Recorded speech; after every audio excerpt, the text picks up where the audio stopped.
日本舞踊ボレロをご覧いただき誠にありがとうございます。私は公益社団法人日本舞踊協会常任理事、西川美之助でございます。私どもがいたしております日本舞踊というのは、今から300年近く前から連綿と続いてきた日本の伝統芸能でございます。ただ、伝統芸能と申しましても、昔のことをただずっと続けているということではなく、その時代時代の息吹を取り入れた新たな作品が次々と生まれてきております。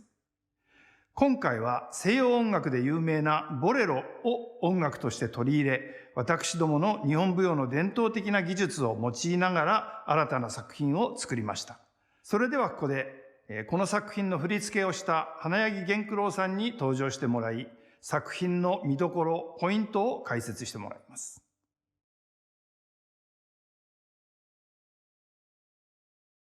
今回のこのボレロの、日本舞踊ならではの振り付けのですね、解説をさせていただきたいと思います。まず最初ですね、この道成寺の境内から始まりまして、お坊さんの表現になります。これはまずこのように、これは中継と言いますが、この中継を持って祈る形、これでまずお坊さんを表現いたします。そしてこの中継がですね、このお扇子がこのように開きますと、これでお経になるわけですね。これをこうすることによって読む。また、このようにバラバラバラとこのようにすることによって経典を描きます。そしてこれが、今回の一番大事な道成寺絵巻となりますと、2枚のお扇子を使いまして、パラッとこのように表現して、絵巻にすると。これが今回のミソなんですけれども、このようにしてまず物語が始まります。今回、清姫のその思い人である安珍ですね、修行僧でありますので、傘を、しておりまして、傘はこのように表現しまして、この顎のところで紐を結ぶことによって傘をつけたということなので、これで、が出てくると安珍だと思っていただければと思います。清姫が渡ろうとして渡れない日高川の表現は波なんですけれども、お扇子ではこのように滑らかに表現しまして、川の流れを表現するといたします。はい。清姫がですね、この日高川から、いよいよ蛇体、蛇となります。その時の表現はこのお扇子を使いまして、2枚のお扇子でこれが8枚連なって蛇のうねりをですね、表現します。はい。今回このように、日本舞踊ならではの、様々な表現を駆使しましたこのボレロ、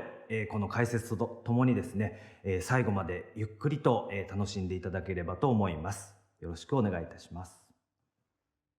まずこの日本舞踊とボレロの出会いのきっかけみたいなものは、日本舞踊協会で、2012年に、日本舞踊×オーケストラという公演がですね、東京文化会館で開催されまして、一番演目の最後に上演されたのがこのボレロだったんですね。原案振り付けされたのが2代目の花柳寿王先生で、私の師匠にあたります。少し遡りまして、ザ・歌舞伎という東京バレエ団の作品がございまして、その振り付けをですね、モーリス・ベジャールさんがなさったんですけれども、その時に寿王が所作指導で入ってたんですけれども、このモーリス・ベジャールさんのボレロというのがまずもって世界的に大変有名でして、で、寿王はですね、そのザ・歌舞伎の時にお稽古の合間に、日本舞踊でもこのボレロをやっていいでしょうかとベジャールさんに聞かれたそうなんですね。で、ベジャールさんから、あなただったらやっていいよという、それがもう多分30年、40年前の話なんですけれども、そこから30年経って、2012年、ボレロと日本舞踊という出会いがございました。今までの、ボレロというと、いわゆる3拍子、1、2、3、2、2、3という、リズムがずっと刻んでるわけですね。それに合わせてこう、1、2、3とかこう動く。そのリズムに合わせて動くっていうことが多かったんですけれども、我々日本舞踊というのは本来間があるようでない、一息のこの出す間とか引く間とか、こういう間をメインで我々使っておりますので、それをなんとかこのボレロに落とし込めないかというのがまず第一にありました。そこで、すり足ですね。足をすって歩くという、これリズム取れないんですね。1、2、3と歩けないので。まずこのすり足とボレロを掛け合わせようとか、日本の本来の表現方法、例えば、着物、今回の清姫でも出てきますけど、泣くとか、リズムに関係なく手を出すとか、天を仰ぐとか、こういう日本の伝統芸能ならではの表現方法をこのボレロとうまく融合できればいいなということをメインで取り組みました。はい。今お話ししたみたいに、そのすり足とボレロみたいなのは合わないようでいて、やってみるとかなり合うなと、私の中でですけれども、非常にこのボレロのこの静寂の最初の音楽の中、リズムを1、2、3、タン、タタタタンとこう刻んでる中でゆっくりすり足するだけで、何か日本的な雰囲気が一気に広がるなっていうことが、まず第一の発見と、そして今回はですね、その日本舞踊だけでなく、日本舞踊家という存在にも注目していただきたいところでございまして、今回の清姫は、市川水仙さんという女流の舞踊家さんでございます。ボレロの清姫をやるにあたっては、創作的な表現よりもですね、その古典的な技法、いわゆる日本舞踊で培われてきた、最も古典的な技法をですね、ふんだんに取り入れまして、その中での喜怒哀楽をですね、十分に表現していただいた。そして、男性舞踊家においてはですね、素踊りというこの素顔で、この着物で表現とお扇子で表現するんですけれども、この男性舞踊家はですね、女型にもなれるわけですね。女性にもなれるし、男性にもなれるし、時には波にもなれるし、炎にもなれるという、もう何にでも表現できるのが、実は日本舞踊家の一番の強みかなと。今までのボレロというとベジャールさんのボレロがメインですけれども、そこからさらに広がって、いろんなものを取り込む宇宙のような存在がボレロだなと思っております。今回やはり音楽がボレロであるということが一番の特徴になると思いましたので、徐々にボレロという曲が同じメロディーが繰り返されながらもボリュームを増していくというところに感情を乗せるためにはどうしたらいいかなというのを考えまして、最後焼き尽くしてしまうぐらいの思い、どういう女性だったらそうなるのかなっていうのを考えまして、本当に純粋でまっすぐな心を持っている役、もう道成寺というものを踊った経験がありますと、全部それが私の中だけで消化されていくっていうのが日本舞踊の特徴の一つでもあるので、相手がいないでやることというのが基本なんですけれども、いろんな形で普段私一人で全部表現しなきゃいけないものを周りの皆さんが全部いろんな形で表現してくださるので、私の心がこういう形で皆さんが形にして映し出してくれてるんだなっていうのがかえって楽しめたというか新鮮だったっていうのがありましたね。京鹿の子娘道成寺を踊るときはどちらかっていうとなんていうんですかね、女性としてそういう人を思う気持ちっていうのが成熟していく段階が見えると私は解釈しているんですけれども、そこに常にね、今回みたいに対安珍という人は舞台上には存在しないんですけれども、その女性ならではの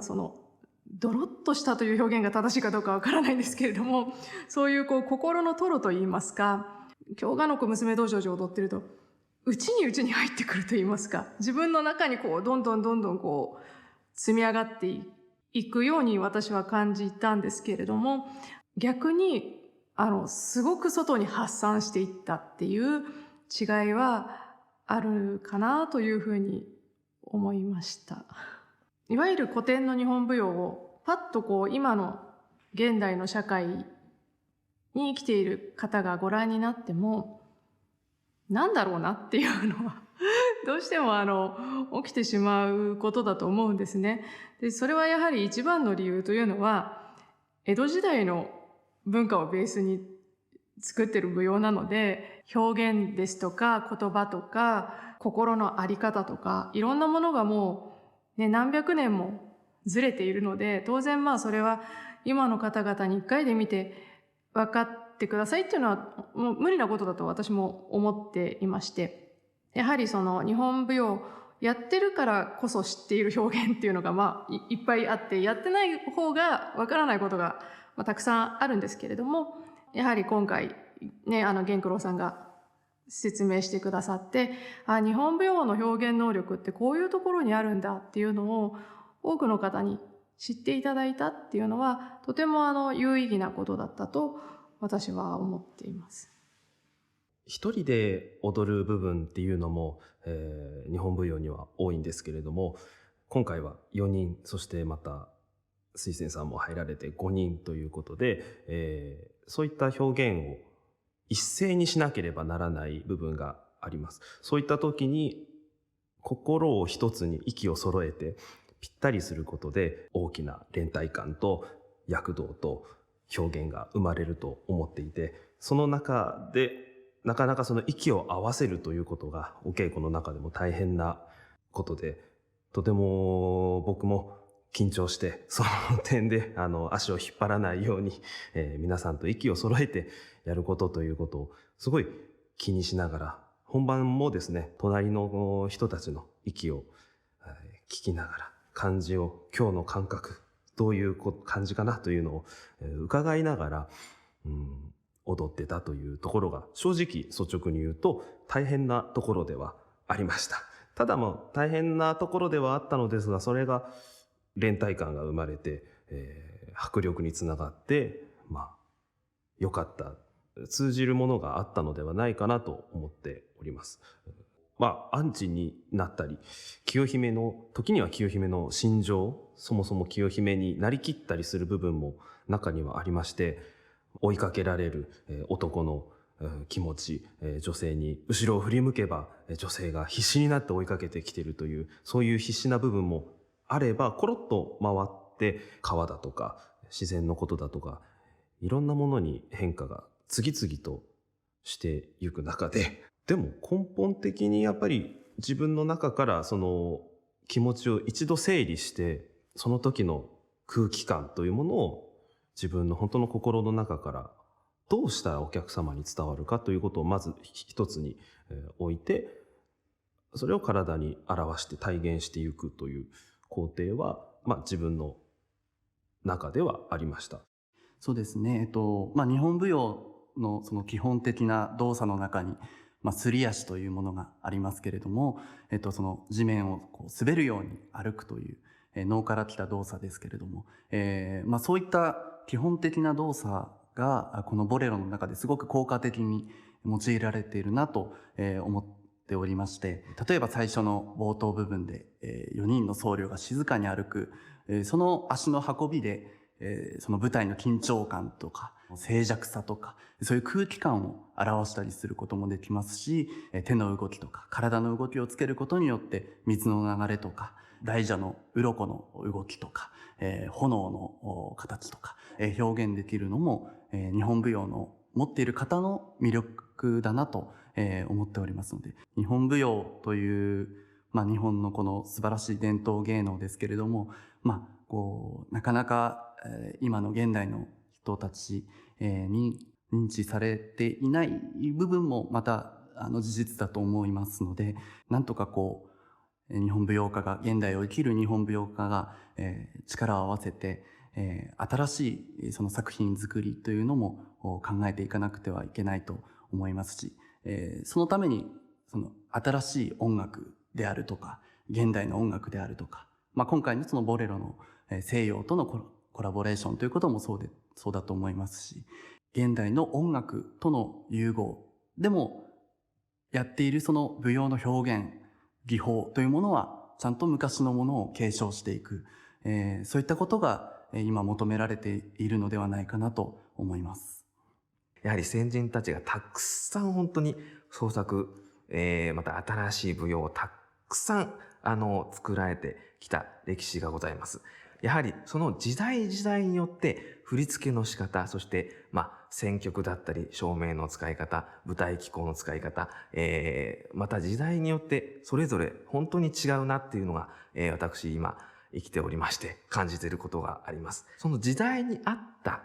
舞踊、そして音楽の選曲など、そこら辺が重要ではないかなと僕自身も思っております。これからの我々も含めてですね、大事になってくるんではないかなと思っております。今回振り付けであります花江源九郎さんはもう東京芸術大学の先輩でありまして、もう10年以上の付き合いになりますが、本当によくしていただいている先輩で、またそういった方と今回、共に作品を作っていくっていうところが、お互いに気心が分かっている中でありますので、楽しみであり、またボレロに挑戦するといったことであり、ドキドキがあったりっていうことがありました。で、共に、いろいろ本当にアイデアを出し合いまして、一つ、例えば自分の中では印象に特に残っているのは、絵巻物に、お扇子をどうやって見せるか、お扇子を使って絵巻物が開いているようにいかに見せるかというところだったんですけれども、実際にこうやったら見えるんじゃないか、もう二人でこうディスカッションしながら、いいね、それだったら見えるかもしれないっていうところであったり、また劇場に入って、照明が入って、明かりの雰囲気一つで、このお扇子の角度一つでそう見えたりとか見えなかったりっていうのがあったので、そういうところはもう出演をする側としてもやっぱりもう狂いがないように、自分の隙もないようにということで意識しながら、今回の作品に向かい合いました。